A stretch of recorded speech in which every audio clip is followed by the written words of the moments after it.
বস্তুটোলৈ মই খুব চিন্তিত, খুব দুঃখিত যে বাৰে বাৰে এইটো হ'ব নালাগে। মই বাৰে বাৰে তিনিচুকীয়া ৰাইজকো অনুৰোধ কৰিম যে দুইটা কমিউনিটিৰ মাজত সদায় ভুল বুজাবুজি হৈ থাকিলে অসমত ইনভেষ্টমেণ্ট নাহিব, অসমখন আগবাঢ়ি নাযাব। এই বিশেষ বস্তুটোলৈ মই খুব চিন্তিত, খুব দুঃখিত যে বাৰে বাৰে দুইটা কমিউনিটিৰ মাজত এনেকুৱা এটা পৰিৱেশ সৃষ্টি হৈ আছে।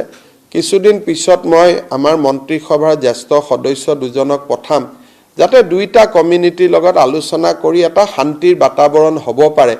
কাৰণ এনেকুৱা খবৰ বাহিৰত গ'লেই অসমৰ প্ৰতি আকৌ প্ৰশ্নবোধক চিন আহি যায়। সেইকাৰণে এইটোলৈ মই নিজে যোৱা দুদিনৰ পৰা মই খুব দুখ পাই আছোঁ। মই বাৰে বাৰে মনিটৰ কৰি আছোঁ, বাৰে বাৰে আমাৰ MLA বিধায়কসকলক ফোন কৰি আছোঁ। মই সকলোকে অনুৰোধ কৰিম যে এইখন এখন নতুন অসম।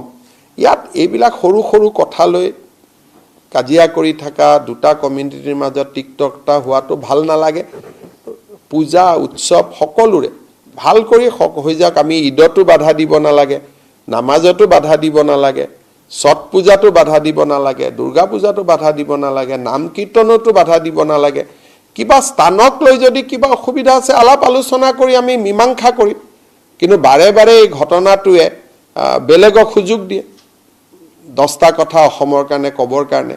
সেইকাৰণে মই পঞ্চায়ত ইলেকশ্যনৰ পিছত দুজন জ্যেষ্ঠ মন্ত্ৰীক পঠাম যাতে দুইটা কমিউনিটিৰ মাজত এটা আলাপ আলোচনা কৰি যিটো এটা ডিষ্টেঞ্চ আছে, দূৰত্ব আছে, সেই দূৰত্বটো যাতে সদায়ৰ কাৰণে দূৰ কৰিব পাৰি। মই কাকো ইয়াত দায় দোষ ব্লেম দিব খোজা নাই, মাত্ৰ দুইটা কমিউনিটিকে কৰজোৰে আহ্বান জনাম যে মিলা মিছা শান্তি সম্প্ৰীতি সমন্বয়ৰ মাজত যাতে আমি থাকোঁ। কাৰণ আমাৰ শত্ৰু বেলেগ, সেই শত্ৰুৰ লগতহে আমি যুঁজিব লাগে।